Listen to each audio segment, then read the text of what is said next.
Namaste. A very good morning to everyone present here. I'm Akriti Bhadoria, your host for the Avdhan workshop, organized by the Indian Knowledge System project at IIT Delhi and sponsored by the Ram and Mithilesh Gupta Foundation. Our aim is to bring Bharat's timeless civilizational wisdom into dialogue with today's challenges and opportunities. With research, dissemination, mentorship, outreach, and dialogue at its core, IKS spins across public system, education, technology, and health and well-being. It is a journey of rediscovering and reimagining our knowledge traditions for a better future, local and global. It is my privilege to extend a heartfelt welcome to our distinguished guests, faculty members, and all the participants present here. Now we will move into the fascinating dimension of the Avdhan tradition, titled as Agam Avdhan. It is a profound practice rooted in the Jain and Vedic Agams, blending memory, reasoning, and devotion into an extraordinary performance. To guide us into this unique dimension, we are blessed to have Professor Sampadanand Mishra with us. So I would like to ma'am to take on the stage. नमो नमः। अब हम आगम अवधान प्रारंभ करने जा रहे हैं। मैं उसकी प्रक्रिया आपको समझाती हूँ और आप सभी को उसमें पार्टिसिपेट करना है। जितने भी पृच्छक मीन्स क्वेश्चनर्स जो प्रश्न पूछेंगे वो आप भी सुनेंगे क्योंकि यहाँ माइक लगा हुआ है। You have to validate. आपको इस प्रकार से ये 10 वैकालिक सूत्र की पुस्तक दी गई है। तो फर्स्ट पृच्छक कौन होंगे या उसकी प्रक्रिया क्या है मैं बताती हूँ। फर्स्ट फॉर्मेट को बोलते हैं संख्या दर्शनम। संख्या दर्शन में क्या होता है, राजेंद्र जैन जी खड़े होंगे। राजेंद्र जैन जी मुनिश्री से पूछेंगे संख्या दर्शन means he will tell the chapter number and shloka number. अगर इन्होंने कहा चैप्टर नंबर 2 का श्लोक नंबर 10वां आप बताइए तो आपको भी अपनी किताब में खोलना है chapter 2 and go to shloka number 10। Munishri will recite that shloka flawlessly. तो ये हुआ first format. The second format is called as shloka darshanam. ये करेंगे विवेक वैद्यनाथन जी। अब ये क्या करेंगे, ये आपके आगम अवधान की बुक है, ये पुस्तक को खोलेंगे। सी आप ही की जैसे ऑडियंस है, they are no experts but they are just like you audience. खोल के ये कोई भी एक पाद बोलेंगे। फॉर एग्जाम्पल मैंने इसको खोला और मेरे सामने जो भी पाद आ रहा है नमुक्कारेन परित्ता करित्ता इतना बोल दिया मैंने, आगे का मुनिश्री पूरा करेंगे। ठीक है, सो दिस इज श्लोक दर्शनम।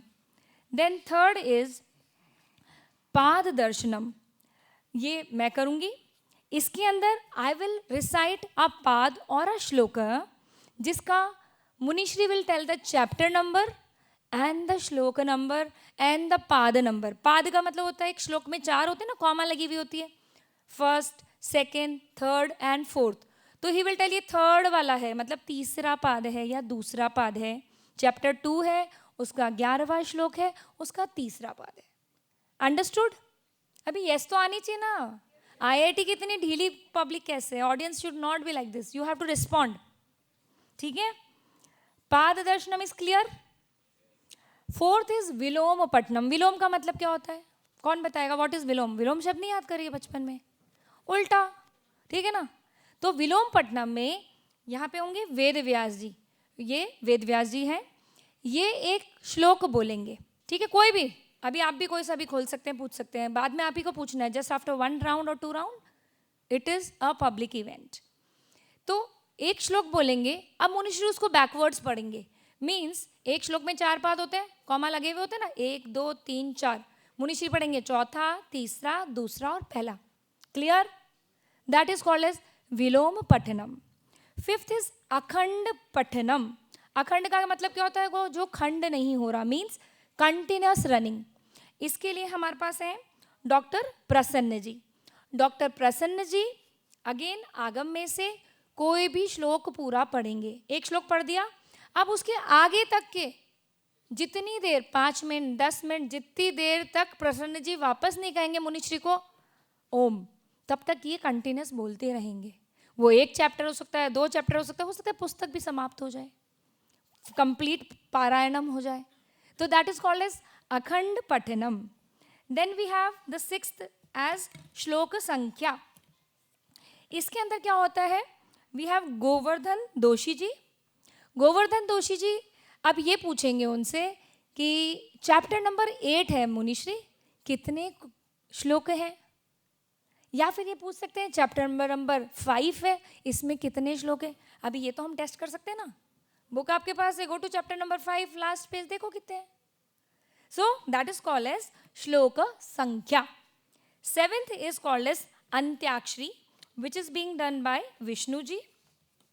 Give me a second, I'll just check. अंत्याक्षरी में विष्णु will recite any श्लोक, कोई भी, not from आगम, बट गीता का हो सकता है, संस्कृत का हो सकता है, उसका जो अंत अक्षर आया, जैसे म आया, ते आया, उ आया, उससे इसमें कोई श्लोक होगा दैश्वैकालिक सूत्र में, वो मुनिश्री पठन करेंगे या गान करेंगे. देखिए कितनी इंटरेस्टिंग. एंड अवधान is not a boring activity.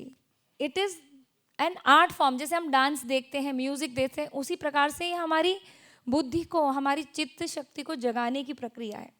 And the last part is called as अप्रस्तुत प्रसंग. जो लोग कल थे उन्होंने देखा होगा, we had doctor Uma Maheshwaran जो खुद अवधानी हैं, उन्होंने अप्रस्तुत प्रसंग का मतलब होता है द एंटरटेनर.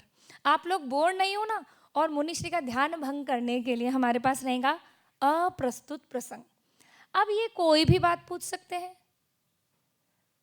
और मुनिश्री जैसे ही याद कर रहे हैं कि चौथे चैप्टर का दूसरा पाद कौन सा था, वो फटाफट क्वेश्चन पूछेंगे. अच्छा मुनिश्री मुझे ये बताइए कि ये दशवाइकालिक सूत्र लिखा क्यों गया था, किसने लिखा था. अब पाद पे, चैप्टर पे जाने की जगह उनको अप्रस्तुत प्रसंग का उत्तर देना होगा. It is a part of the activity और द आगम अवधान अष्टावधान प्रक्रिया कि पहले आपको अप्रस्तुत प्रसंग का आंसर देना होता है, then you go back to the question which was asked. So is the one who is interrupting, परेशान करने वाला. And it is in the knowledge format, it is in the respect format. So this is 8 प्रक्रिया. सबको clear, agreed?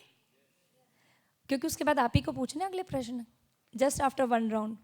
So I request for संख्या दर्शन राजेंद्र जैन जी. आइए Rajendra Jain ji. All of you can, the पृच्छकास can stand in a semicircular format. Please remove your shoes because Munishri is seated. So we will remove our shoes and move upwards. I will call one by one. There is a process of arrangement. The first is Sankhya Darshan. Please come. Rajendra Jain will stand towards rightest corner. यहाँ पे आप stage के इधर आइए. First is Sankhya Darshan.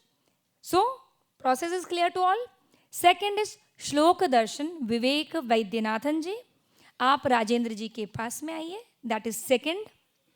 Third is पाद दर्शनम, I will be taking, I will stand after Vivek ji. Then fourth is विलोम पठनम, we have Ved Vyas ji. यहाँ पे आइए पास, semi circular. So Ved Vyas ji will stand near, या that. Now four this side, four will be that side. पूरा घेर के रखते हैं, ठीक है. फिफ्थ इज अखंड पठनम, doctor Prasanna ji. You will stand toward the extreme left, उधर से रिवर्स चालू होता है. देन सिक्स वी हैव श्लोक संख्या गोवर्धन दोषी जी. प्लीज आइए. एक्सट्रीम लेफ्ट प्रसन्न जी, बिल्कुल कोने में, आप उस एंड पे खड़े होंगे. आपके पास आएंगे doctor Govardhan Doshi ji. Then Antakshari, I'll arrange, that's okay. Vishnu for Antyakshari. And then we have Aprastut Prasanga, Professor Sampadanand Mishra ji will come. So, all the very best, and I'm welcoming you to a history in making. This is for the first time in history, Agam Avdhan is being conducted anywhere across the universe. Thank you.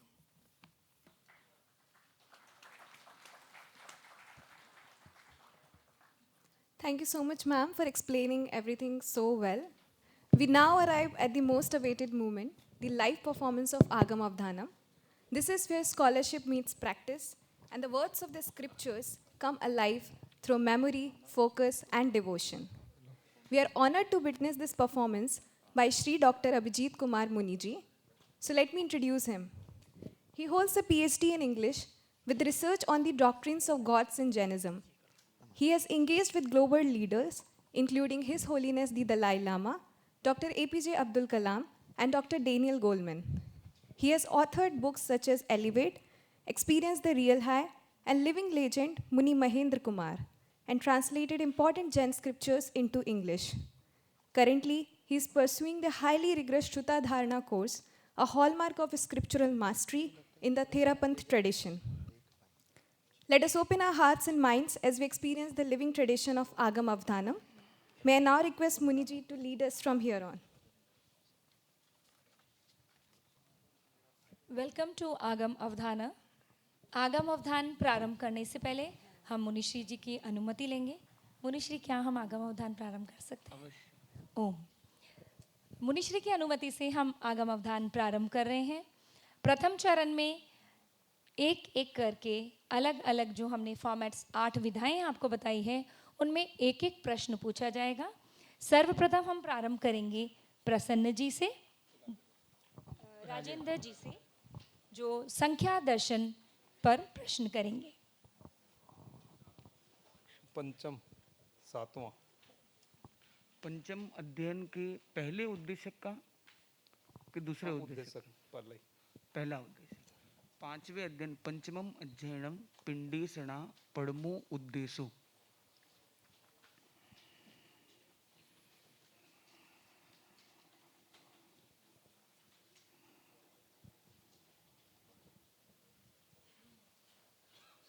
तमहा तेन न गच्छिज्जा संजये सुसमाहिये सय अन्नेन मग्गेण जयमेव परक्कमे।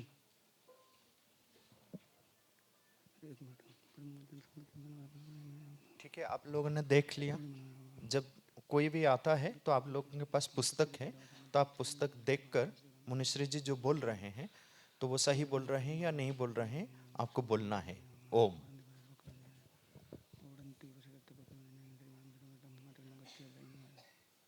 इंगालम छार्यम राशिम तुस राशिम च गोमयम ससरखे him पाए him संजवो तम न अक्कमे। Okay, ओम। ये पंचम अध्ययन के पहले उद्देश्य का 7वां श्लोक। All of you can just check, open chapter 5, first Padmo Deshak means first Uddeshak, and 7th shloka was asked. You can all tally. The second format is Shloka Darshanam, which is by Vivek Vaidyanathan ji. ये एक पाद बोलेंगे। पाद means any श्लोक का कोई भी एक पाद, उसके आगे मुनिश्री पूरा उसको रिसाइट करेंगे। मुनिश्री जी, जैसे सन्यास कोई लेते हैं तो मुंडन करवाना पड़ता है। मेरे जैसे व्यक्ति अगर सन्यास लेता है तो मुंडन की आवश्यकता है? कितनी अच्छी बात है कि संपदानंद जी अब सन्यास की ओर आगे बढ़ रहे हैं और इनकी जीवन की साधना ऐसी है, इनकी संपत्ति क्या है? संपत्ति है आनंद है, और इसलिए इन्होंने 90% मुंडन की इनको आवश्यकता नहीं है। और इसलिए आप मोस्ट एलिजिबल हैं, और आप मन बना लीजिए आगम अवधान के बाद दीक्षा महोत्सव का भी तैयारी कर लेते हैं। धन्यवाद। बहुम परधरे अत्थि। बहुम परगरे अत्थि।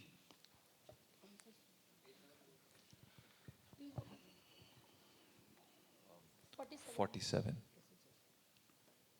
of you can open 47 page and text.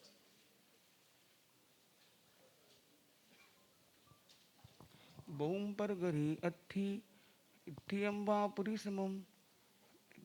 बहुम परगरे अत्थि।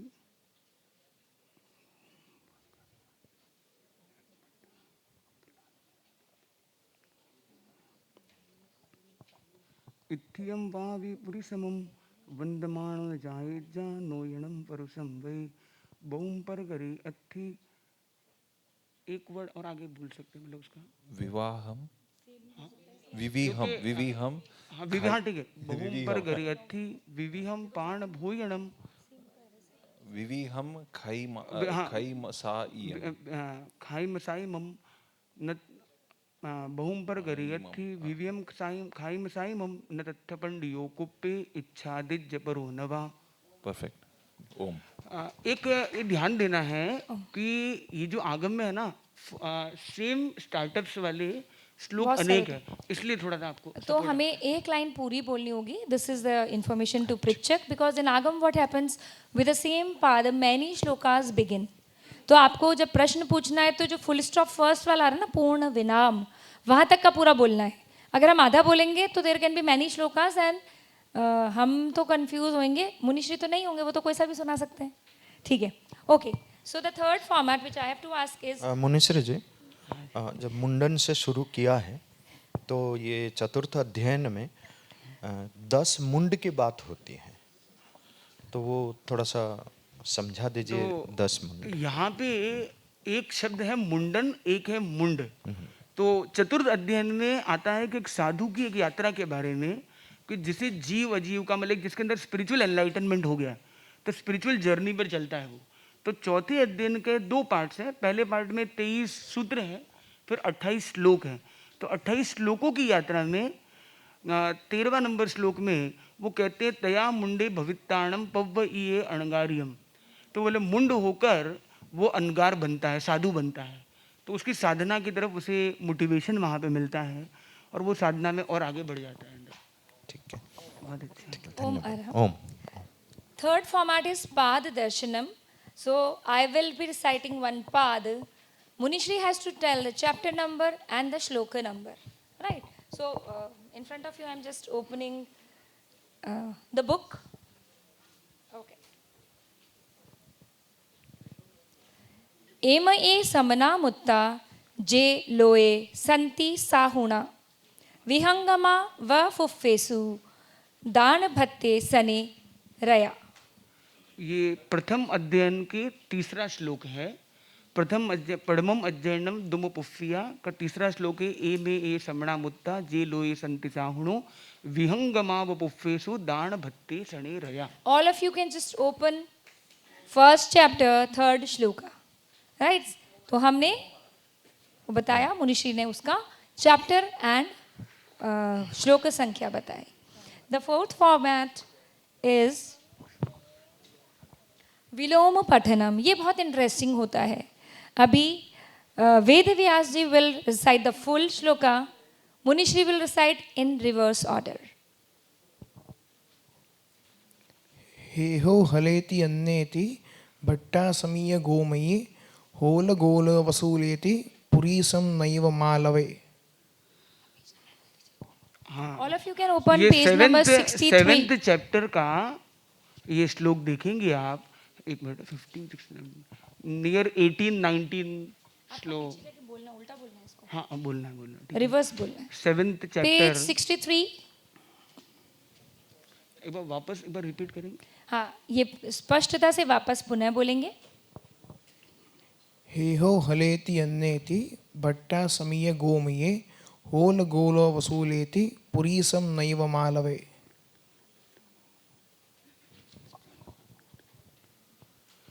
अज्जय पज्जय वावी बप्पो चुल्ल प्युत्तिये माउला भाय निज्जति पुत्ते नत्तु नियत्तिय. तो इसी क्रम में हम और भी उसको ले सकते हैं. और बोलें. ये अक्षरशः विलोम पढ़ रहे अक्षर हैं. से विलोम पठनम किया है. अद्भुत. Let's clap for that. हमने नॉट जस्ट विलोम पठन किया है, मुनिश्री ने अक्षर से किया, नॉट विद शब्द. मीन्स रिवर्स ऑर्डर में उन्होंने अक्षरों को पढ़ा है. नेक्स्ट फॉर्मेट विल बी अखंड पठनम. Prasanna ji will speak the line and after that Munishri will recite the अखंड पठनम. प्लीज आप पेज नंबर भी बता दीजिएगा. पहले परमम अध्ययनम दुमुपुफिया की पहले से लेकर के नहीं You just have to read it. अच्छा. आपको है ना पेज नंबर बताना है. ठीक है. और कोई भी एक श्लोक बोलना है. उस श्लोक के आगे के श्लोक हमको बोलते रहना लगातार. और आप लोग भी लगातार उसको चेक कर सकते हैं. तो धम्मो मंगल मुक्तिठम पहला पेज में है, first page. All of you can open page number 1. परमम अध्ययनम दुम पुफिया धम्मो मंगल मुक्तिठम अहिंसा संयमो तवो देवावितम नमम संति जस्य धम्मे सयामणो जहाँ दुमस पुफेसु भमरो आवियै रसन नय पुफम किलामे ईशोय पीणे यपयम एमे ए समणा मुत्ता जेलो ए संति साहुणो विहंगमा बुफेसु दान भत्ते शणेरया वयम च भित्तिं लब्धामो नय कोई उवहम मयि आगड़े सुरीयन्ति पुफेसु भमराजः महुकार समाबुद्धा जे भवन्ति अनिस्या नानापिण्डरयादन्ता तेन बुच्यन्ति साहुणो तिबेमि बियमज्जनम सामण्ण पुब्बयम कहम नुकुज्जा सामण्णम जो कामिन निवारये पये पये विसीयन्तो संकप्प सबसंगो वत्तगन्धमलङ्कारम इत्थियो सैनाण्य अच्छन्दा जेन भुञ्जन्ति न सेचा इत्युच्चै ओम जे हाँ Sadhu, sadhu. Sadhu. Omar. The next format is Shlokas Sankhya, which is by Govardhan Doshi ji. 8वें अध्याय के कितने श्लोक हैं? 8वें अध्याय में 63 श्लोक है, 63 श्लोक्स हैं और इसका नाम है आयार पणिहि। तो ये All of you आचार can- का उसमें ज्ञान है। All of you can open chapter number 8. Tally and say Om if it is true. Sadhu, sadhu.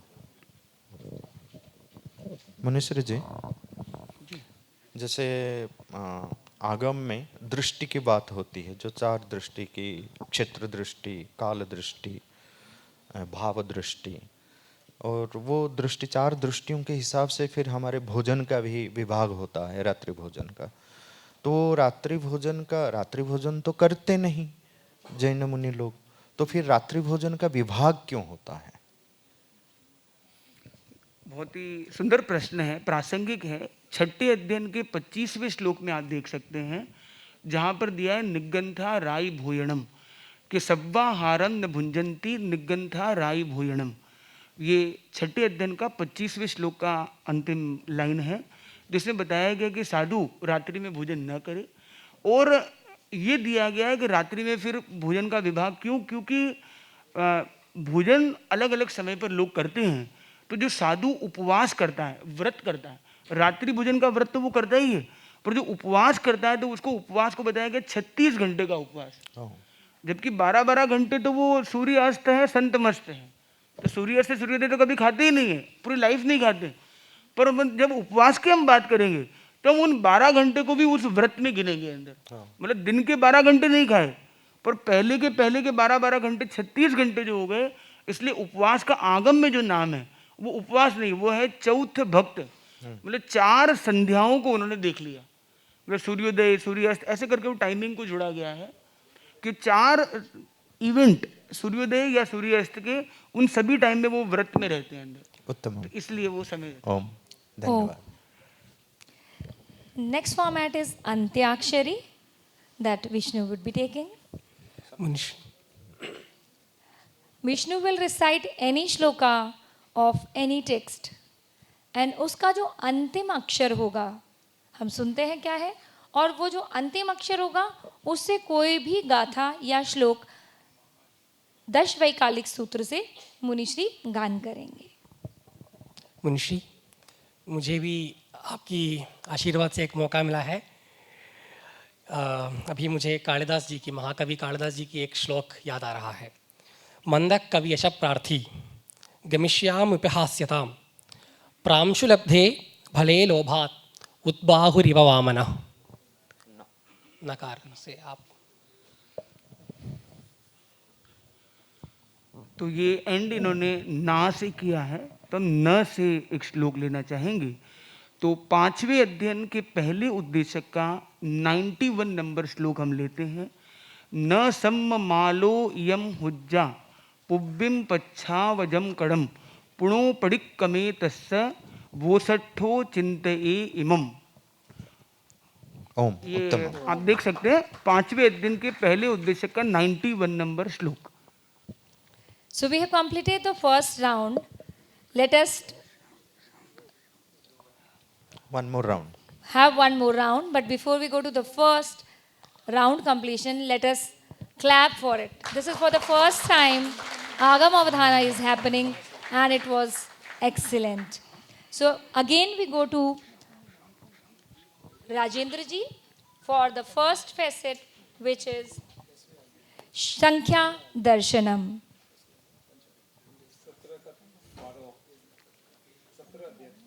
17 नहीं होगा, 7वें अध्ययन का 7th chapter, all of you can open, and 12th Gatha, Munishri will recite.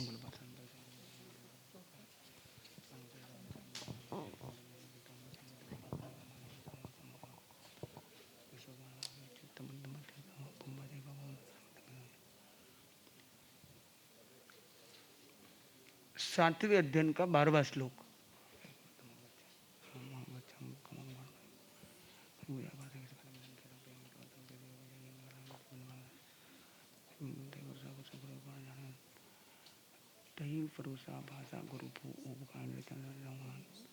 तहीव कारणम कारणेति पंडगम पंडगेत्तिवा, तहीव कारणम कारणेति पंडगम पंडगेत्तिवा चोरेत्ति नो वे। एक मिनट, वाह्यम वा विरोगेत्ति तेड़म चोरेत्ति नो वे। Om Om Om. Sadhu, sadhu. Shlok Darshanam by Vivek ji. इंगालम मुनिश्री जी, आप जैसे यहाँ तो संख्या दर्शन हो गया, श्लोक दर्शन होता है, आप आज आते वक्त क्या दर्शन करके आए हैं? हम आत्म दर्शन करते हुए आ रहे हैं। उत्तम। और हम ये देख रहे हैं आईआईटी के कैंपस में अध्यात्म का दर्शन हो रहा था, जहाँ सभी प्रकृति से प्रेम के साथ आगे बढ़ रहे थे। यहाँ धुआं, प्रदूषण, गाड़ी घोड़ा, आवाज कुछ नहीं। उत्तम। एक शांति और एक नीरव और एक आत्मा को नीरज तक, मोक्ष तक पहुंचाने का वातावरण यहाँ है। पेज 71 इंगालम अगणिम अच्छिम अलायम वा ठीक है। सजो इंगालम अगणिम अच्छिम अलायम वा सजो इयम न उंजिज्जा न घटिज्जा नूणम निब्बा वै मुनि। ओम Om Om. Sadhu. The third prakriya is Pada Darshanam. I'll be speaking a Pada and Munishri will tell the chapter number and the shloka sankhya. All of you can open 26 page number.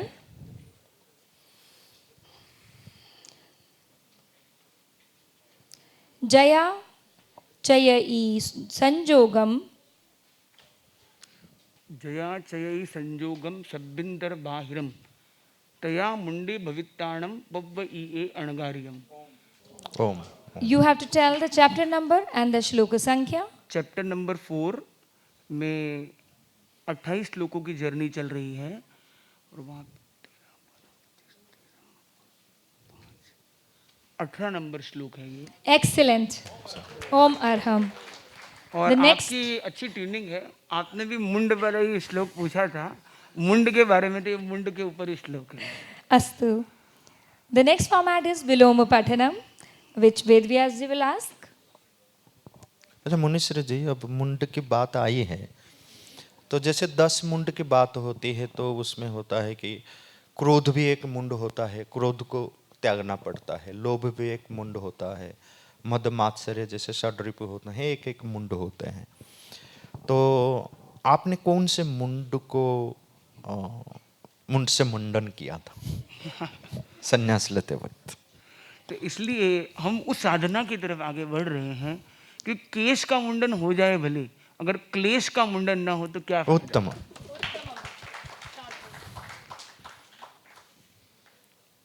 अरसं विरसं वावि सूय्यं वा असूय्यं उलं वा जयी वा सुक्तं मंथो कुमारमास भोजनम। एक बार और पढ़िए। नहीं नहीं, एकदम ठीक है। अच्छा ठीक। 98 नंबर श्लोक है ये। श्लोक नंबर, अच्छा रिवर्स पढ़ना। ठीक है ठीक है ठीक है, कोई बात नहीं। पेज नंबर बता दो। तिक्तगम वकडुयम वकसायम 42 अंबिरम वमौरम लवणम वा एयलद्दमन्नट्ठ पौत्तम महुगयम वभुंजेज्य संजय और संवीर संवावी सूयम वा सूयम अप्पाम वा जय वा दिट्ठन नलवेद्यो वगायम। ये जो आपने 97 नंबर श्लोक जो था, आपने 98 बोला था, हमने उसको 97 बता दिया। मतलब 2 श्लोक का रिवर्स उन्होंने पढ़ा पाद विलोम है। पहले अक्षर विलोम किया था, अभी पाद विलोम है। अस्तु। Next format is Akhand Pathanam. Dr. Prasanna ji will. पंचम अध्ययनम बियो उद्देश्य परिग्रहम समलिहितानम लेव माये ठीक है, ठीक है। संजय। तो ये पेज पंचम नंबर, एक मिनट, पेज नंबर 43 है, All of you can open page number 43. पहला श्लोक है, वहां से मैं स्टार्ट कर रहा हूँ। ठीक है। पंचमम अध्ययनम बियो उद्देशो पडिग्गहम संलिहिताणम लेव मायाय संजय दुगंधम वा सुगंधम वा सब्बम भुंजेन चड्डये सिज्जानिसी हियाये समावन्नो वगोयरे अयावयट्ठा भुच्चाणम जयते नंद संतरे तौ कारणमुपन्ने भत्तपाणम गवेशे वीणा पुव्व उत्तेण इमेणम उत्तरेण य कालेन निखमे भिक्खु कालेन यपडिकमे अकालं च विविज्यता काले कालं समायरे। मुनीश्वर जी, ये अखंड पठन है। तो आप लोगों की जब चातुर्मास्यम होता है, आप यात्रा करते हैं, तो ऐसा कोई स्मरण में है कि एक अखंड यात्रा हुई है जहाँ पे आपकी कहीं विश्राम नहीं लिया और अखंड यात्रा करते रहे? तो ये अखंड काल, दीर्घ यात्रा का काल कितना हुआ है आपके? तो अखंड यात्रा को हमारी यात्रा अखंड चल रही है और अखंड के लिए ही चल रही है। उत्तम। साधु। साधु बनने के बाद साधना में लगे रहना अखंड रूप से, ये हमारी असली यात्रा तो वही है, अखंड यात्रा। और पैदल यात्रा हमने एक दिन में 50 किलोमीटर की है, तो जो हमने मध्य प्रदेश से राजस्थान बॉर्डर में की थी, जो एकासन व्रत के अंदर हम दोनों महाराज ने की थी पैदल यात्रा। साधु साधु। The next would be Shloka Sankhya by Govardhan Doshi ji. छठे अध्याय में कितने श्लोक हैं? ठीक है, छठे अध्याय में 68 श्लोक हैं और छठे अध्याय का नाम है महायार कहा। छठम अध्ययनम महायार का मतलब साधु के आचार के बारे में विस्तार से इसमें वर्णन है 68 श्लोक में। ओम हरम। Sadhu sadhu. The next format is again Antyakshari by Vishnu. He'll recite any shloka and from the last alphabet of the shlok, Munishi will recite a shloka from the Agam, which is Dashvaikalik Sutra. मुनिश्री नमस्ते। आपका प्रज्ञा और आकार देखे मुझे फिर से कालिदास जी का एक दूसरा पद याद आ गया। आकार सदृश प्रज्ञा, प्रज्ञया सदृश आगम, आगमे सदृशारंभ, आरंभ सदृशोदय। या यस।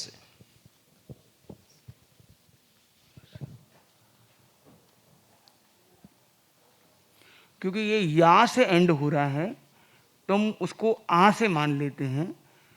ये भी कर सकते हैं। हाँ?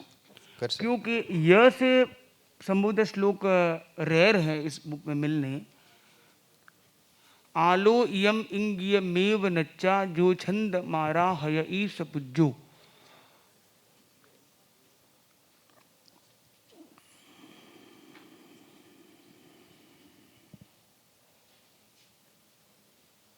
ये 9वें अध्ययन का तीसरे उद्देश्य का ये सूत्र है। आलो इयम इंगियमेव आयार मट्ठा विनयम पौंजे सुसु समाणो करिगिज्जवक्कम जहो वैठम अभिकंकमाणो गुरुम तुनासायई सपुज्जो। ये 9वें अध्ययन के तीसरे उद्देश्य में आपको मिल सकता है। ये प्रारंभिक संभवतः दूसरा ही सूत्र है। ये मुनीश्वर जी, ये 10 वैल्य सूत्र है और 10 मुंड की बात हुई है, पर हम लोग यहाँ 9 है आपको मिलाकर। 10वां कौन है? 10वें हमारे जो सज्जन सामने बैठे हैं ना, उत्तम। वो सभी हमसे जुड़े हुए हैं। Sadhu sadhu. So here we complete the 2 rounds of the Agam Avdhana, and now the next rounds are from the audience. Can we have the mics in the audience, please? Can we have the people with the mics? You can raise your hand and ask the questions in the formats which are shown. And also Munishri has requested or given us the permission that you can mention the chapter number in the Shloka Sankhya and he will recite the Shlok and also explain the meaning of the Shloka, which is an additional kind of pattern of Agam Avdhan that he is willing to perform. So we will begin with the Nomesh sir, who is sitting silently watching everything. So the first question will be from Nomesh sir. Also explanation in multiple languages. Yes, he can explain the answer into multiple languages. So the first question will be from Nomesh sir, and Munishri will recite the mantra or the gatha and chant in different languages.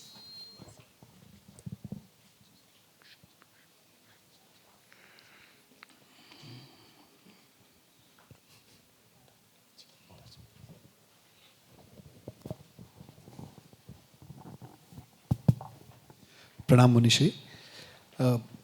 तीसरे अध्याय का तीसरा श्लोक।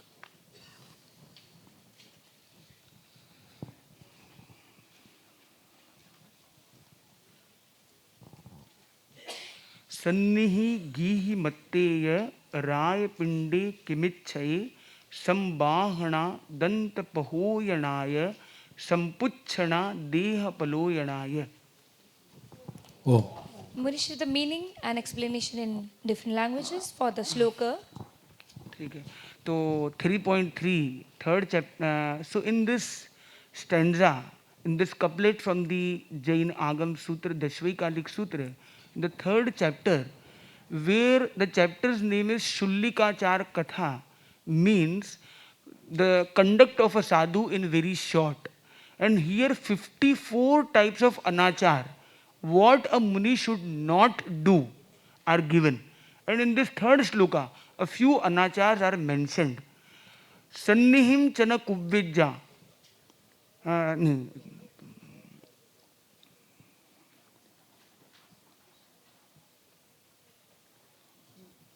सन्निहिम चनकुब्बेजा बराबर।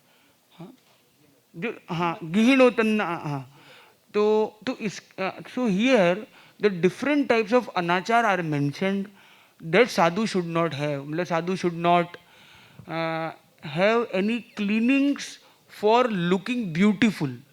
So he should not do any such functions for beautifying him.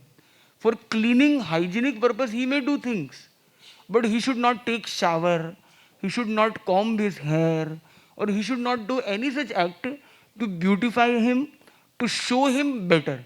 So sadhu is about seeing himself, not showing himself. उत्तम। Sadhu, sadhu. We can take the questions from the audience. You can all raise your hands, and we have volunteers who are there to come to you with the mic.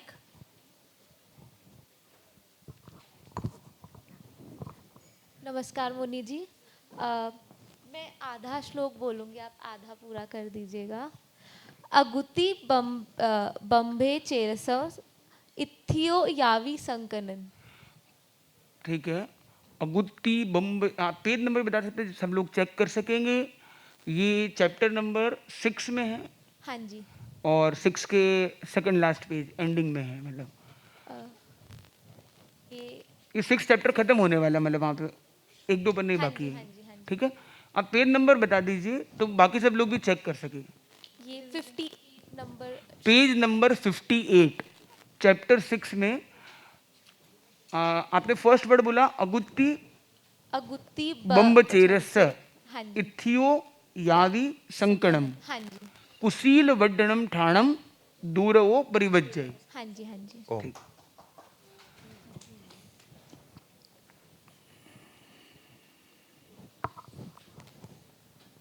नमस्कार जी। मुनि जी। छठा अध्याय से मैं आपको श्लोक number बताऊंगी and आप वो श्लोक कंप्लीट कीजिए। जरूर। छठा अध्याय से छठा श्लोक।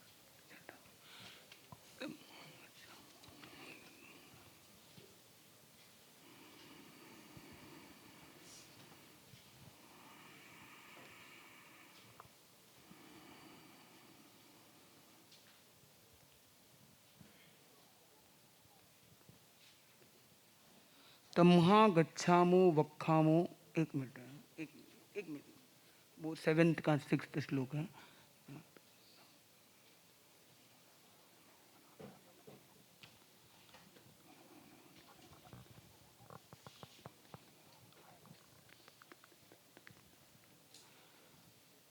सखुड्डग वियत्ताणम वाहियाणम चजे गुणा अखंड फुड़िया कायव्वा तम सुनेह जहाँ तहाँ।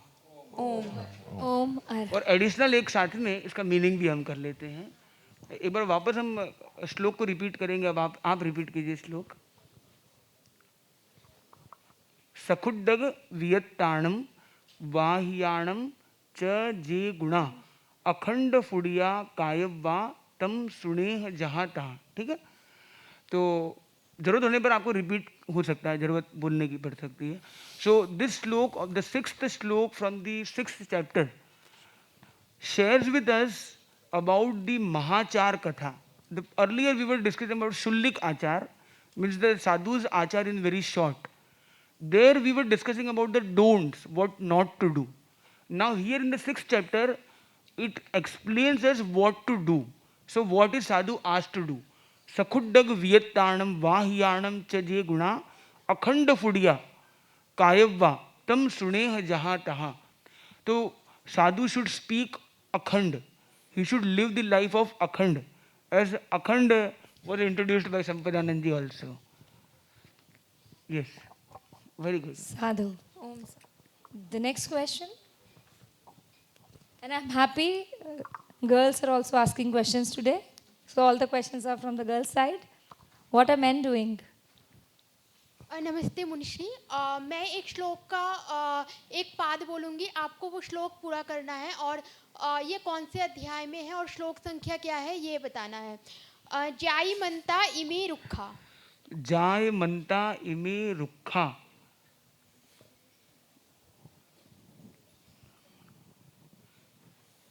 दीह वट्टा महालया पयाय साला विडिमा वै दरी सणित्य। ये हैं अपने 7वें अध्ययन से हैं और 7वें अध्ययन का श्लोक नंबर अगर हम देखें तो 31 नंबर श्लोक है ये। Sadhu, sadhu. Om Ar. So the next question.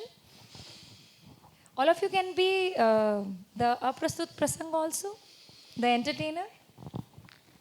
मुनीश्री जी, अभी ये सुरभि जी ने बोला कि अब लड़कियां पूछ रही हैं, महिलाएं पूछ रही हैं, तो पुरुष लोग क्या कर रहे हैं, इसके ऊपर कुछ आप राय देंगे? पुरुष लोग तैयार हो रहे हैं, उन्होंने वो कोटेशन मांगी हुई है लेडीज फर्स्ट, इसलिए उन्हें पहला मौका दिया गया है। और भाई लोग किसी से कम नहीं है। और आप स्टेज पर देखिए 7 भाई 1 बहन है, पर कहते हैं नारी सब पर भारी, इसलिए सब हो जाते हैं उसके आभारी। साधु।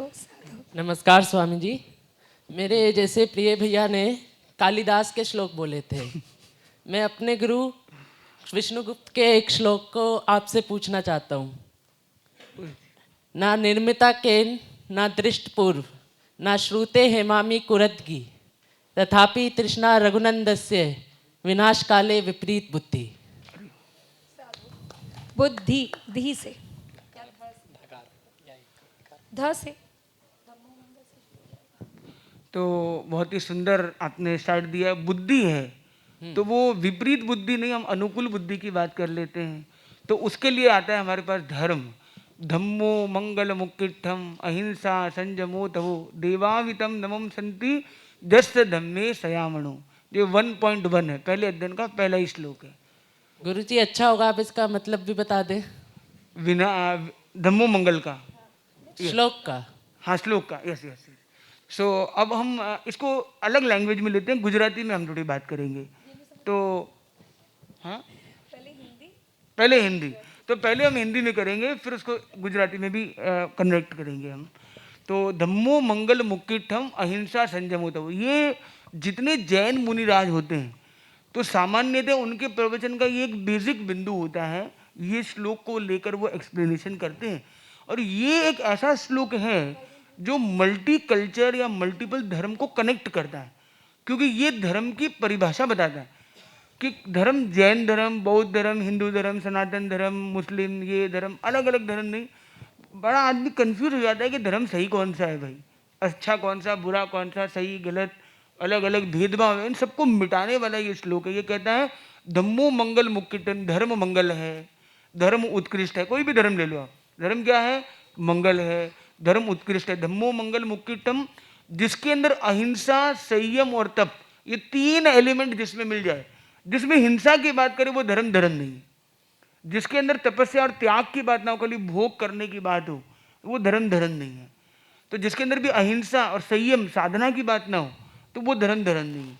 तो जिसमें भी अहिंसा, संयम और तप, ये तीन चीजें मिल जाएगी, वो धर्म उत्कृष्ट धर्म है। वही धर्म मंगल धर्म है। उसका नाम कोई भी लगा लिया, लेबल ठप्पा कोई भी हो, इसके अंदर ये क्वालिटी होनी चाहिए। और उसको देवता भी उसको नमस्कार करते हैं, जिसका मन सदा धर्म में रहता है। तो जे माणस एवो હોય, જે સાધક એવો હોય, જે અહિંસા સંયમ અને તપને જીવે છે, એને દેવતા બી આગળ આવીને એને નમન કરે છે, જેનું મન આત્મા ધર્મમાં લાગેલી હોય।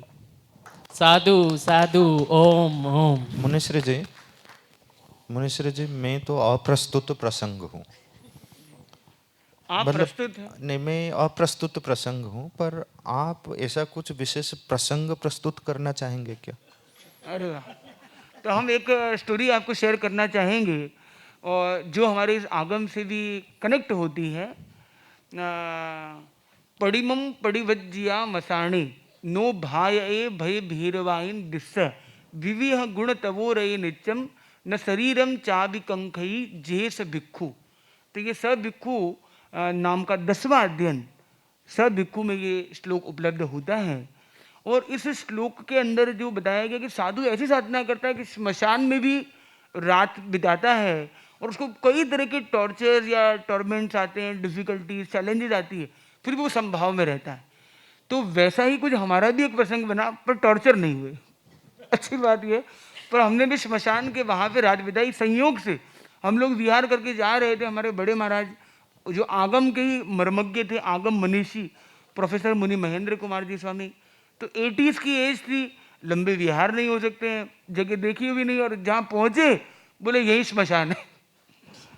और स्मशान के वहीं पे रात को रुकना, और वहाँ पे सन्नाटा है, कोई गांव जंगल की तरह है। तो जंगल भी है, पर आत्मा का मंगल उसमें जरूर रहा।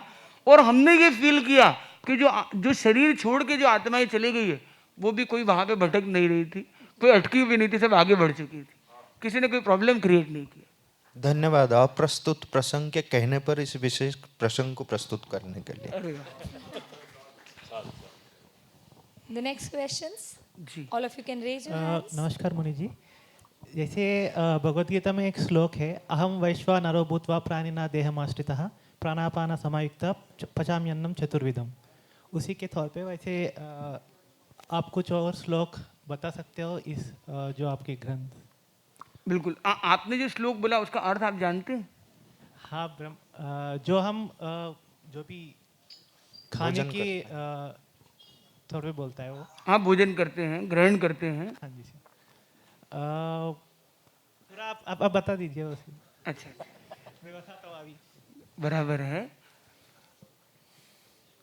तो यहाँ पे आपने जैसे भोजन के बारे में बताया, तो हम ये आगम सूत्र में भी देखते हैं, पंचमम अध्ययनम, उसका नाम ये क्या, पिंडेषणा, पिंड की ऐषणा करना। मतलब साधु की जो गोचरी के लिए ये पूरा अध्ययन उसी पर समर्पित है। लगभग biggest chapter in the book is on the गोचरी पार्ट, वो गोचरी के बारे में ही है।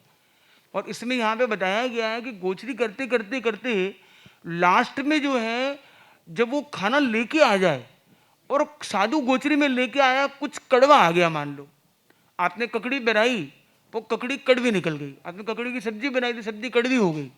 बादाम बनाया, बादाम भी कड़वे निकल गए। पर साधु को क्या करना है, उसको भी संभाव से ग्रहण करना है। तो इस पर है 97 नंबर श्लोक, अगर आप चाहे तो देख सकते हैं। चैप्टर 5 का पार्ट 1 का 97 नंबर श्लोक, तित्तगम व कड़ुयम व कसायम अम्बिरम व महुरम लवणम वा एयलद्दमन्नट्ठ पौत्तम महुगयम व भुंजिज्ज संजय। तो साधु के लिए क्या गया, महुगयम, मधु मतलब शहद की तरह, और गयम मतलब घृत, घी की तरह। जैसे स्वीट के अंदर मध को, ठीक है, साधु ले न ले वो एक अलग बात है, पर एग्जाम्पल जो दिया गया, जैसे हनी है, उसे मीठा क्या होगा, और घी से ज़्यादा गरिष्ठ या विशिष्ट क्या होगा। तो उस तरह से उसे लेना है कि रस भले उसका कोई भी हो, तिक्त हो, तीखा बहुत हो जाए, कड़वा हो जाए, अम्बिल मतलब एकदम बहुत आम्लता बहुत हो, ऐसे अलग अलग स्वाद की चीज़ें हो सकती है। साधु के आ जाए पात्रे में, तो कहते हैं कि 1 2 3 जमवानो फ्री, 4 5 6 શાક ભાજી મિક્સ. 7, 8, 9 હંમેશા રહેવાનું ફાઇન. और 10, 11, 12 गम्मे ત્યાં ઉપડે मेल. मतलब साधु जो है उसको जहाँ जाना एक ओगा अपना लिया, एक बैग लिया और वो बैग पैक की तरह मूवमेंट उनका शुरू. तो उनको सब घर को पैकअप करना ये सब कोई चक्कर नहीं है. खाना पीना उनका फ्री है. तो जो ग्रहण करा जो आपने बताया, आज हम ग्रहण अलग अलग चीज़ें कर रहे हैं. इमोशंस को भी ग्रहण करते हैं, पॉजिटिव वाइब्स को भी ग्रहण करते हैं. ग्रहण क्या करना है, पॉजिटिविटी या नेगेटिविटी, ब्राइटर साइड या डार्कर साइड, दिखता सब कुछ है, पर क्या लेना वो हमारा चॉइस. मुनीश्वर जी, इन्होंने जो श्लोक बोला तो उसमें वो चतुर्विध अन्न की बात होती है. चर्व्य, चोष्य, लेह्य, पेय. चर्व्य मतलब जिसको चबाना है, चोष्य चूसना है, लेह्य उसको लिक करना है, पेय पीना है. तो ये 4 प्रकार की विधाओं से मुनि लोग कुछ 5वां वाला भोजन करते हैं क्या? तो देखो, साधु की जो गोचरी है उसमें भी क्या था, तहेव असणम पाण गंवा खाइमम साइमम लवित्ता हो ही अट्ठो सुए परेवा तम न निहे न निहा वै जेस भिक्खु. तो साधु की यहाँ विशेषता बताते हुए क्या बताया गया है कि 4 तरह का जो भोजन यहाँ पे जो मिलता है, जैसे आपने जो बताया वो भी एक अलग तरीका है कि लेप्य भोजन, ये भोजन जो अलग अलग तरह के भोजन है. इसमें बताया गया अशन, पान, खादिम और स्वादिम, ये 4 तरह के भोजन बताए. पर सबसे बड़ा जो 5वां भोजन तो वही है, वो आत्मा का भोजन है. उत्तम. जो संपत्ति जो है आनंद की, तो संपदानंद रूपी जो भोजन है, आनंद का जो भोजन है वो सबसे बड़ा भोजन. Sadhu, sadhu. So I would like to thank all of you for being and witnessing this historic event of Agam Avdhana. And I would thank all the Pritchakas for being present from the audience, being here and asking the questions, and all the audience who have actively participated into Agam Avdhana. I would request all of you to please stand and let's give a standing ovation to Munishri for this excellent Agam Avdhana. Cameramans can please take the photographs of the audience.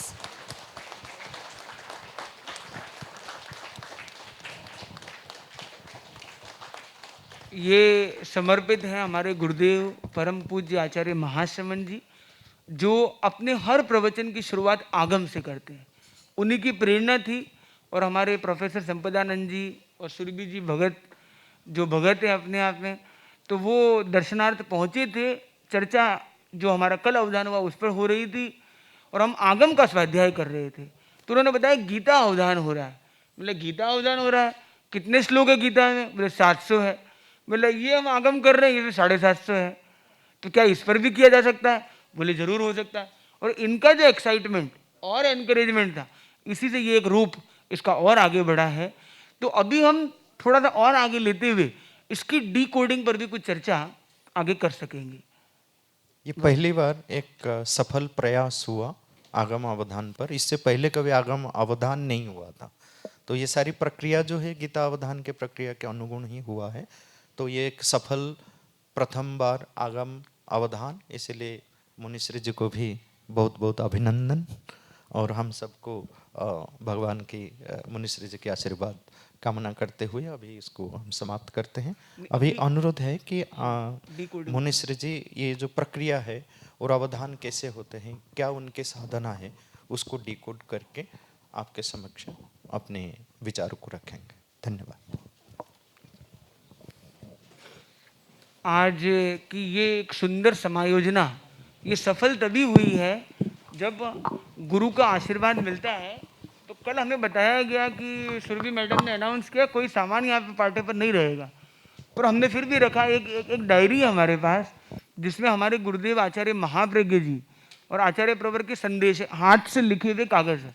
तो हमने ये रखा था. वो आशीर्वाद हमारा helpful था. और हम जब यहाँ आ रहे थे तो दिल की धड़कन तेज थी. ये मन में था कि कोई भी और कुछ भी पूछ सकता है. और कभी कभी क्या होता है कि जब आप घबरा जाते हो तो याद की भी चीज़ें आप भूल जाते हो. पर जब आप लोगों के हंसते मुस्कुराते हुए चेहरों को हमने देखा तो हमें एक फील हुआ कि प्रसन्नता के साथ करेंगे तो सब काम परम आनंद वाला ही होने वाला है. तो आज हम थोड़ा सा इसकी डिकोडिंग पर चर्चा करने जा रहे हैं. तो सबसे पहला प्रश्न आता है कि आगम क्या है. जिस आगम पर हमने इतनी सारी चर्चाएं की है, जिस पर कोई क्वेश्चन पूछे गए, ठीक है आपने पेज मिला के देख लिया, सही दे रहे हैं गलत दे रहे हैं आदि आदि, पर ये आगम क्या है? तो आगम, गम यानी होता है ज्ञान। गम का एक अर्थ है गति, जिसकी संस्कृत में धातु बनती है गच्छति, और आगम मतलब है जो ज्ञान हमें भीतर की ओर ले जाए। आगम पुरुष जो हुए हैं, आगम पुरुष जिन्होंने मतलब परम ज्ञान को प्राप्त किया। जैसे थोड़ा ज्ञान आपके पास है, थोड़ा ज्ञान हमारे पास है, थोड़ा ज्ञान किसी के पास है, पर आजकल क्या हो रहा है, चैट जीपीटी एआई है, वो सबकी कॉन्शियसनेस मतलब सबकी इंफॉर्मेशन को बिल्ड कर रहा है एक साथ। जैसे एक सुपर कॉन्शियसनेस की तरफ एक, जैसे मान लो एक तरह से मुड़ने का एक सुपर इंफॉर्मेशन बॉक्स की तरफ बन रहा है। पर जिसने परम ज्ञान से सब कुछ जान लिया हो, वे जो ज्ञानी होते हैं, मतलब जिनकी भाषा या जिनके शब्द ही अपने आप में ऑथेंटिक होते हैं, परम पवित्र होते हैं, तो ऐसे हमारे जो तीर्थंकर भगवान होते हैं, उनकी वाणी को कहते हैं आगम। तो आगम असली में पुस्तक का नाम नहीं है, आगम उस व्यक्तित्व का नाम है, आगम उस महापुरुष का नाम है। पर महापुरुष की एब्सेंस में उनके जो शब्द है उसे भी हम आगम कहते हैं। तो आगम क्या है? स्रोत है, न कि शब्द है। तो पहला है स्रोत आगम, उसके बाद आया शब्द आगम, और फिर आया शास्त्र आगम। वो शब्द भी हमें याद नहीं रहते हैं, तो 1000 साल बाद उसको लिखित किया गया, तो ये आगे बन गए शब्द आगम, शास्त्र आगम। तो आज हमने एक शास्त्र पर चर्चा की, तो मेरे मन में चिंतन आया, मैंने बोलिया जी से चर्चा की कि कल हमने गीता अवधानम किया, आज आगम अवधानम किया, मतलब आगे कभी ऐसा कुछ हो, क्योंकि नाम है प्रोग्राम का अवधान संगम, तो ऐसा संगम किया जाए कि आगम गीता अवधानम, ऐसा एक प्रयोग किया जाए। तो आप में से कितने लोगों को ये आइडिया अच्छा लगता है, जिसमें आगम और गीता दोनों ट्रेडिशन को मर्ज करके एक सिनर्जी के साथ कुछ इमर्ज किया जाए? मतलब जिसमें एक मुनि या एक साधक आगम के श्लोकों को भी एकदम डीप मेमोरी में सेट करे और गीता के सारे श्लोकों को भी मेमोरी में सेट करे, और जो भी इशू सामने आए उस इशू पर इसका क्या श्लोक है, इसका क्या श्लोक है, दोनों डबल पावर के साथ सॉल्यूशन देते जाए। जैसे एग्जांपल के लिए आज युद्ध बढ़ रहा है, तो युद्ध बढ़ रहा है तो वहां पे गीता में भी आया है कि युद्ध बढ़ रहा है तो युद्ध में हमें क्या करना चाहिए, क्या युद्ध सही है, युद्ध असली में किससे है हमारा। और वही बात जैन आगम सूत्रों में भी आई है। अब उन दोनों सूत्रों को जब हम कन्वर्ज करके एक नए सॉल्यूशन की तरफ इमर्ज करेंगे, तो न केवल वो ब्लेंडिंग होगी एंशिएंट विजडम की, बल्कि वो ब्लेंडिंग होगी अपने दिल और दिमाग की, जहाँ पे हम मेमोरी और प्रैक्टिकल विजडम दोनों को कनेक्ट कर सकें। तो ये बताइए आप में से कितने लोग हैं जो ये चाहते हैं कि वो भी आगम या ऐसे कोई भी शास्त्र के सूत्र को याद रख पाए? कितने लोग ये चाहते हैं कि वो याद रख पाए? Very good. तो उसका पहला सूत्र है भूलना। उसका पहला सूत्र क्या है? Unload yourself. हम कितनी चीजों से लोडेड हैं आज। आदमी का एक वार्डरोब आदमी खोलता है, पता नहीं कितने तरह की ड्रेस है, शायद उसमें से शायद पूरे साल में काम ना आने वाली भी ड्रेसेस उसके पास पड़ी है। और रोज सुबह कई ऐसे भाई बहन, मैं कोई एक जेंडर पर नहीं जाऊंगा, पर उनका मैं एक घर में रुका था, वो बहन ने, हम जिस रूम में, क्योंकि संत होते हैं उनका कोई आश्रम नहीं होता, आज रास्ते में एक बहन मिली और वो बोला आपका आश्रम किधर है? मतलब हमारा आश्रम कहीं नहीं है, जहाँ आसन लग जाए वही हमारा आश्रम है। मतलब we have no position, this is our position, जहाँ बैठे हैं वही हमारा है और बाकी सब कुछ तुम्हारा है, हमारा कुछ नहीं। तो हम एक घर में बैठे थे, उस घर में वो जो बहन थी वो कुछ काम के लिए उस रूम में आई जिस रूम हमें दिया हुआ था। तो उस पलंग के नीचे एक बड़ा सेफ था, मतलब एक सामान रखने की जगह थी, वो खोला, उसके अंदर 100+ टाइप ऑफ सैंडल्स थे। मतलब ये सैंडल का ये क्या स्कैंडल है भाई? वो बोले किसके हैं भाई? वो बोला ये सारे मेरे ही हैं। बोले अलग अलग ड्रेस पहनते हैं, सब अलग अलग सैंडल चाहिए रहता है। अब आप ये सोचिए 100 तरह के सैंडल हैं, अब पता नहीं 100 तरह की उसकी ड्रेस भी होगी और कितनी कितनी चीज़ें अंदर मैच करनी होती होगी, तो उसका कितना ज़्यादा समय उसमें लग जाता है, तो वो मेमोरी कहाँ कर पाएगा बेचारा। तो हमें क्या करना है? अपने आप को अनलोड करना होगा। When we unload making choices, सबसे बड़ी एनर्जी हमारी जो ब्रेन की लगती है वो है निर्णय करने में, to make a decision, the precision of decision. आपको फ्लिकरिंग सेकेंड्स में, फ्रैक्शन ऑफ सेकेंड्स में आंसर देना है तो आपका माइंड उतना फ्लिकर कम करना चाहिए। फ्लिकर कब करता है? जब आप बहुत लोडेड रहते हो, अरे ये भी करना है वो भी करना है। कितना आप यहाँ पे बैठे हो, आप में से कितने लोग हैं जिनके मन में बहुत सारे प्लान्स चल रहे हैं, अभी यहाँ से उठ के जाना है, फिर ये मिलना है, फिर उससे ये करना है, ये करना है। कितने लोग बहुत प्लानिंग कर रहे हैं आगे आगे? You are master planners. पर कितने लोग हैं जो अभी आज और यहीं पर हैं, they are present, they are not in the planning programme, they are listening the presentation and they are actually present here mentally and emotionally। तो इंपॉर्टेंट है कि जब भी हमें याद करना है तो हमें पहला काम क्या करना है? अनलोड करना है। दूसरा क्या करना है? प्रेजेंट रहना है। जो भी लाइफ में हो रहा है, the harsh most episode of the life, be present. आप हार्श में भी हर्ष खोज लोगे, हार्श में भी हर्ष खोज लोगे, क्योंकि आपके अंदर आत्मा की जो पावर है, आपकी जो स्पिरिचुअल एनर्जी है, वो कभी डाउन नहीं हो सकती। कितना ही अंधेरा है, उसके अंदर लाइट है, वो एनलाइटन हो ही जाएगी, वो आपको रास्ता दिखाई देगी। कहते ना कि भी सारी उम्मीदें खो जाती है, वहां पर भी एक आशा की किरण आ ही जाती है। तो पहला हमने देखा, पहला फॉर्मूला है इसको डिकोड करने का, वो है अनलोड योरसेल्फ, एम्प्टी योरसेल्फ। दूसरा क्या है? बी प्रेजेंट, जहां हो वहां रहना है आपको। और तीसरा और जो मेजर फॉर्मूला है वो ये है कि उन शब्दों को मुंह पर बिठाना होगा। स्पेशली जब हम आगम या शास्त्र की बात करते हैं, उसमें बड़ा चैलेंज याद करना नहीं है, बड़ा चैलेंज है सही याद करना, मतलब शुद्ध याद करना, शुद्ध उच्चारण करना। मतलब जो शुद्ध उच्चारण है उसे मीनिंग बदल जाते हैं। अजमेर गए या आज मर गए, ये दोनों का उच्चारण में थोड़ा सा ही फर्क है। केसर चाहिए या कैंसर चाहिए, थोड़ा सा ही अंतर है। चिता या चिंता में एक बिंदी का ही फर्क है, वो सब कुछ बदल देती है। तो हमारा जो उच्चारण है, तो हमें क्या है, शब्दों को मुंह पर भी एक बिठाना पड़ता है। तो मुझे लगता है कभी एक ऐसा सेशन होना चाहिए जब कोई भी शास्त्र हम पढ़े तो शास्त्र के उच्चारण की जो विधा है वो अगर हम अच्छे से सीख लेते हैं तो हर शब्द एक मंत्र का काम कर सकता है। और वरना हर मंत्र एक शब्द जितनी ऊर्जा भी शायद नहीं दे पाएगा अगर हम उसका उच्चारण सही न कर पाए। तो आप में से कितने लोग को लगता है कि उनका उच्चारण बहुत अच्छा है?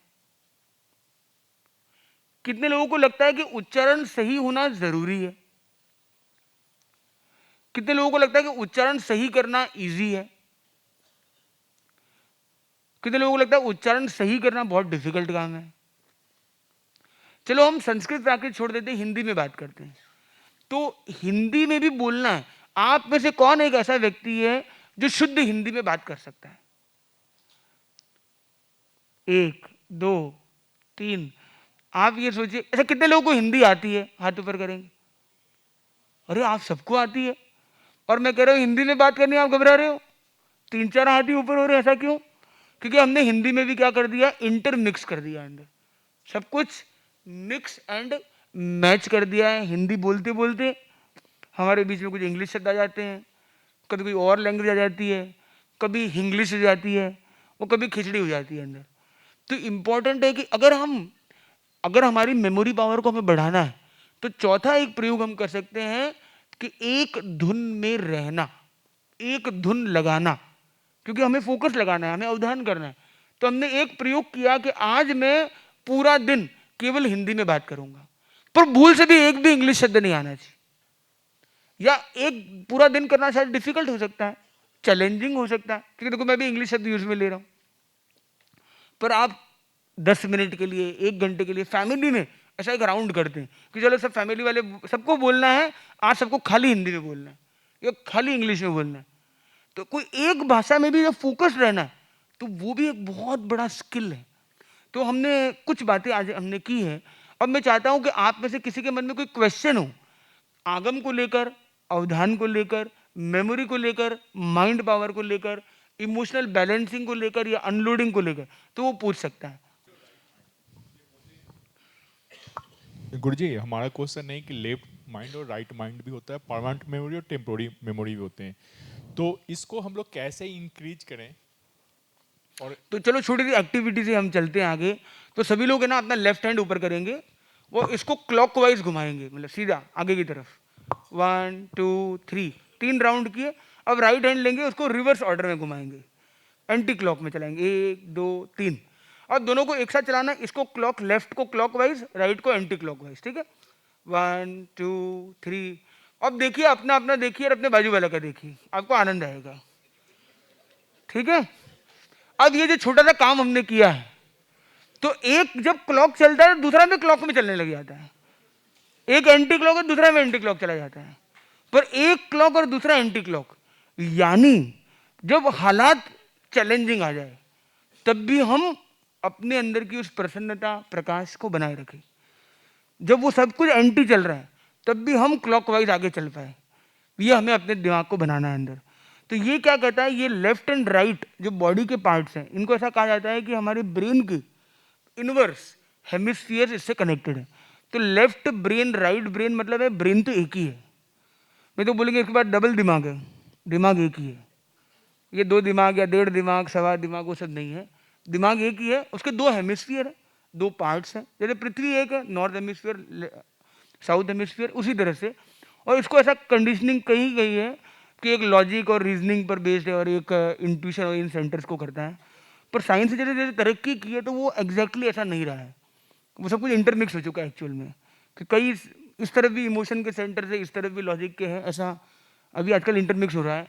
पर इंपॉर्टेंट है कि हमें हमेशा ये प्रयास करना चाहिए मेमोरी के लिए नए न्यूरल पाथवे पर काम करना चाहिए। नए न्यूरल पाथवे पर, जैसे आप राइट हैंड से हमेशा लिखते हैं, कभी कभी आप लेफ्ट हैंड से भी लिखने की कोशिश करें। राइट हैंड से ब्रश करते हैं, किसी दिन लेफ्ट हैंड से हमने वो क्रिया की है। खाना हमने लेफ्ट हैंड से खाने का प्रयास किया है। जो चीज़ हमेशा मतलब वो मॉर्निंग में करते हैं, कभी उस दिन इवनिंग में उसको करके देखा है। मतलब अपने ने जो स्विच करना है, जो स्विच करने में हम कितने स्विफ्ट हैं। और जैसे हम स्विच करते हैं, हम ये देखिए हमारे ये हाथ, ये उंगलियां हमारे कंट्रोल में हैं, ठीक है। हम चाहे तो 1 उंगली, 2 3 4 कर सकते हैं। पैरों की उंगली अगर हम करें तो पैरों की, आपको मैं कहता हूँ 4थी उंगली ऊपर कीजिए, बाकी सबको नीचे रखना है। कौन कर सकता है? शायद बहुत डिफिकल्ट है, चैलेंजिंग है। पर हम अगर उस पर थोड़ा सा कसरत करेंगे, एग्जैक्टली न भी हो पाए, पर आप देखेंगे आपको पसीना पसीना आने लग जाएगा। इस छोटी सी एक्टिविटी से फुल एसी चिल होगा, तब भी मतलब आपके नए न्यूरल पाथवे ओपन होना शुरू हो जाएंगे। तो कुछ do things, don't do different things, do things differently, जैसे कहा जाता है। तो वैसे हम नए न्यूरल पाथवे को ओपन करने का प्रयास कर सकते हैं। यस, आप कुछ पूछना चाहते हैं? Yes, anyone else?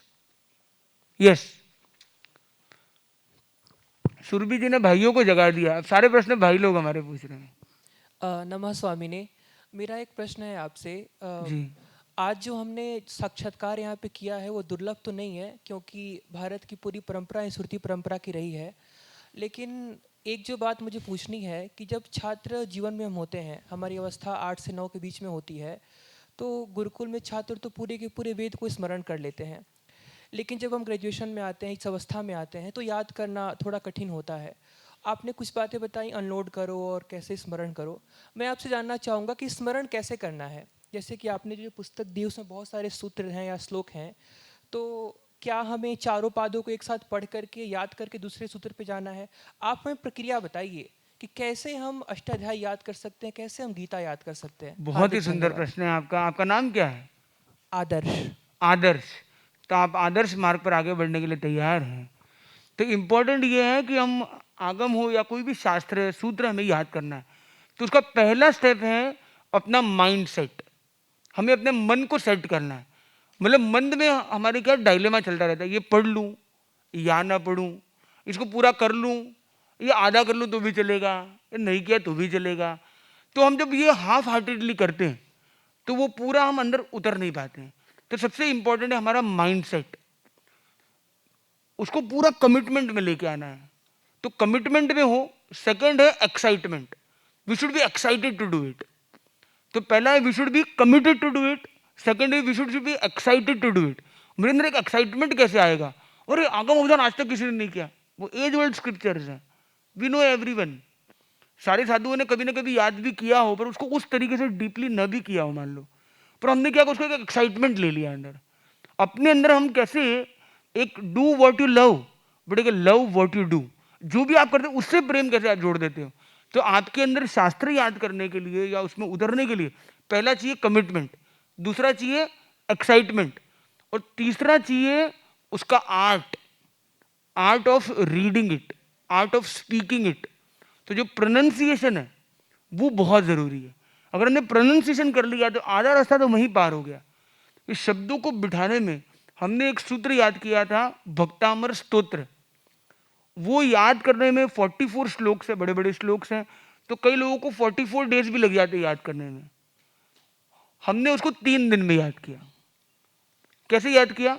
हमने उसका पहले क्या किया, उच्चारण किया, फिर उसका विजुअलाइजेशन, और तीसरा उसका मीनिंग। हमने 3 चीज़ें की, उसका उच्चारण सीखा पहले, उसका विजुअलाइजेशन किया, उसका मीनिंग में पेनिट्रेशन किया। तो हम रोज़ 1 घंटा लगा के वो करते थे। फिर जब हमने याद करना शुरू किया तो वो 3 दिन के अंदर याद हो गया, और बहुत ईजिली याद हो गया, जो आज तक माइंड के अंदर सेट है वो। तो हम अपनी लाइफ को आगे बढ़ाने के लिए कमिटमेंट प्लस एक्साइटमेंट प्लस उसका शुद्ध उच्चारण, उसका क्रिएटिव विजुअलाइजेशन और उसका मीनिंग वाइज पेनिट्रेशन करें, तो वो आनंद देने वाला बन जाएगा। मतलब एक एक श्लोक जब हम पढ़ते हैं तो अंदर से एक वाइब्रेशन होती है, एक आनंद की, वो हमें मोटिवेट कर दे कि चल और बढ़ते हैं और बढ़ते हैं। तो हमेशा हम जब भी कुछ भी करें तो लाइफ में कभी बोर वाली फीलिंग ना आए, मोर वाली फीलिंग आए। We will reconnect for more. अभी के लिए ओम Arham. I would like to extend my gratitude to Muniji for this wonderful presentation and decoding the art of Agam Avdhanam for all of us. Thank you, Muniji. Now I would like to call on stage Professor Numesh Polya to address the gatherings. Okay, namaste everyone, and a very good morning. I will mostly speak in English and will try to have a few words in Hindi, so please pardon me for that. But English because of a very specific reason, which we will come to later. So thank you for coming on a Sunday morning. I often tell people, if you really want to do something in life, think of what can wake you up from your bed at 4 o'clock on a Saturday morning. If the answer is yes, then that is the thing that you should be doing. All of us here are not close to, have not done that, but we are sort of close to that. I would just like to start with our motivation behind organizing this. You saw me, I came here. The first thing that really occurred to me naturally is to just do a pranam to our gurus. That's how we begin most of our things. And I'm proud to belong to a tradition, a civilization, and it's a privilege to be born into that, to raise myself into that, which respects people such as Munishri. Right? He doesn't possess anything, and he is not possessed by anything. In our tradition, whether you are the most wealthy of a businessman or you're the most powerful of a leader, a politician, or whatever else, if there is one set of people who everybody bows to, that is people who own nothing. That's a big privilege. I have traveled across multiple countries in the world. I have been hard-pressed to find a country where you can see something like this. It does not come just like that. You cannot just have a whole bunch of lectures and workshops and create an ecosystem that starts to respect people who don't own anything. And that means a lot. Many of the things that Munishri has talked about, I think he has been able to do that because of this ability to not want to own anything. So it's that privilege. I think that brings a lot of purposefulness in our lives. The other motivation has also been empathy. So I have been, the moment since the day I stepped into IIT Delhi about 15 odd years back, my identity still remains of a BTech student who has come for doing his engineering long time back at IIT Bombay. And the first few weeks of classes I got into, I realized that the situation in our classrooms is not quite what Munishri talked about. So when our Aprastutta Prasanga, Professor Mishra, he talked about certain things, and Munishri said, you know, I walk on the IIT streets and I can think of spirituality and I can, you know, have trees and all of that. I don't think, Muniji, that any of our students are able to perceive any of that. I think when they come, including myself actually, we are in a rush to somehow catch that lift in the lecture hall complex so that we can travel on the 4th or 5th floor in that lift and we don't have to climb the stairs. इतनी जल्दी में हम होते हैं कि हम पेड़ पौधे आसपास ये सब नहीं देख पाते. हमें ये जल्दी होती है कि किसी तरह से वो लिफ्ट को पकड़ के हमारे क्लासरूम में सही समय पे पहुंच जाएं, तो हम वो कर नहीं पाते. इतनी जल्दी में हम पहुंचते हैं. और फिर मैंने ये भी सोचा कि इस प्रकार का जो हमारे छात्रों से एक प्रकार का हमें रिस्पांस मिल रहा है, वो क्यों मिल रहा है. तो मैंने ये भी पाया, मैं अपने बारे में भी मैंने सोचा, हमारे छात्र जब मेरा जो कोर्स है वो सुबह 8 बजे होता है और उसमें हम बहुत सारी क्विजेज लेते हैं. बच्चों को 8 में 5 मिनट कम पे पहुंचना पड़ता है. अब मैंने अपना समय याद किया. मेरे आईआईटी बॉम्बे के समय में मैंने जितनी बार ब्रेकफास्ट किया होगा मेरे हॉस्टल मेस में, राइट, अल्पाहार, वो उतना ही होगा जितना मैं अपनी उंगलियों में गिन सकता हूँ. 24 बार से ज़्यादा 4 साल में मैंने ब्रेकफास्ट नहीं किया होगा. I have not had breakfast in my IIT Bombay hostel for more than 24 times. Why? Because I would never sleep before 4 o'clock. If you don't sleep before 4 o'clock, you can't wake up in time to have your breakfast. So our students go through all of that, and there is a reason why all of that happens. There is a whole bunch of things that happen in hostels. You know, there is a whole context. It's very difficult to escape any of that. And therefore, when you come from that sort of a setting, and suddenly you're asked to sort of pay attention in a class with a whole bunch of math, engineering, figures, diagrams, it makes it indeed very difficult to pay attention in classes. So these two things were going on in my mind when I joined as a faculty at IIT Delhi, which is that there is a tradition where we are privileged to be born into, and that probably can provide purpose to the entire world. And that there are, you know, my students who I was very much like just a short while back, and they are having difficulty in just being able to do the very basic things they're mandated to and expected to do at IIT. And so, you know, my journey started. I talked to a lot of people. One of the, you know, most amazing people that I've met in this journey is Professor Sampadanand Mishra. He was the Aprastut Prasanga, right?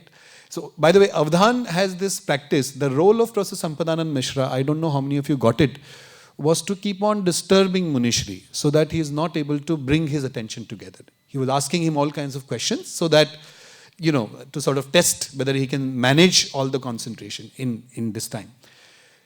So is there a mechanism in our tradition that can help our students and our learners? You give a shlok and the chapter number and the shloka number, and then Munishri will recite that. The second person eventually did, you know, half action, right? So you say some part of the shlok and he was completing that. The third person did the converse of the first person, which is recite the shlok, and then he had to give the number. The fourth person was, he said something and he had to, you know, first aksharashaha reverse, meaning letter by letter there was a reversal, and then shabdashaha reverse, which is word by word there was a reversal.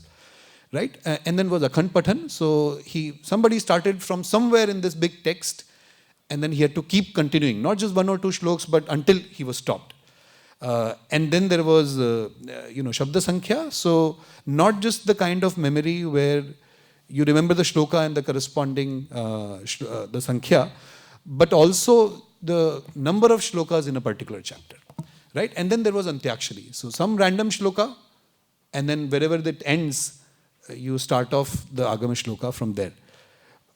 So, you know, why I'm reciting all of this is I'm trying to tell you that this was not only some rote memorification of whatever is going on, right? He was also applying his memory for specific purposes. And that is exactly what you think you can do, I think you can do, and we can all do, if our memory becomes really good. How does it help you? Whether you want to become good at your acads, which I guess some of us do want to, whether you want to do research, you want to develop some proofs, you want to become a good entrepreneur, you want to do well in bureaucracy, you want to do well in creative, you know, pursuits that you have in life, You just want to be happy. You just want to have a good life where you don't want to accumulate stress all the time. For all of these things, being able to concentrate, being able to have a good memory is extremely, extremely important. There are claims, and we will try to verify those claims using our research, that some of these things can also just help you have a good material health, just good physical health and good well-being. So there are multiple applications of this. What we will do for the rest of this session today after we come back from the break, is we will first describe what are the different kind of avdhanas that exist in our tradition. And then there will be a workshop after that in the lunch where we will try to sort of not fully teach, maybe that is not possible in such a short time, but give you a glimpse of how you can also learn doing some of these things. So that is the whole idea. Please participate to the best extent possible. This is not only to sort of do a demonstration and for you to give standing ovations or clap for Munishri, which of course is one purpose. We must extend our gratitude wherever it is due. But for also all of us to really use this in our day-to-day lives, in our life's purposes today and tomorrow. So please keep this in mind as we go forward for the rest of the day. I thought I should lay out this context so that we know what we are here for. Thank you very much.